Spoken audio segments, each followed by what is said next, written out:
நீங்கள் பார்த்துக் கொண்டிருப்பது நியூஸ் 21 செய்திகள். தமிழ்நாடு செய்திகளை உடனுக்குடன் தெரிந்து கொள்ள நியூஸ் 21 செய்திகளை பாருங்கள். உண்மை, உழைப்பு, உயர்வு. நாமக்கல் மாவட்டம் ராசிபுரம் பழைய பஸ் நிலையத்தில் திமுக கட்சியின் சார்பாக மாவட்ட பொருளாளர் பாலச்சந்திரன் தலைமையில் பாராளுமன்றத்தில் அம்பேத்கரை பற்றி இழிவாக பேசிய பாஜக கட்சியின் உள்துறை அமைச்சர் அமித்ஷாவை கண்டித்து பதவி விலக கோரியும் மன்னிப்பு கேட்க கோரியும் கோஷங்கள் எழுப்பி கையில் அம்பேத்கர் புகைப்படம் கொண்ட பாதகைகளை ஏந்தி ஆர்ப்பாட்டத்தில் ஈடுபட்டனர்.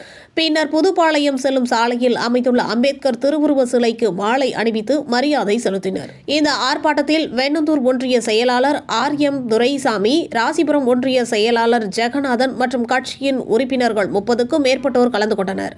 நியூஸ் 21 செய்திகளுக்காக ராசிபுரம் செய்தியாளர் ஸ்ரீனிவாசன்.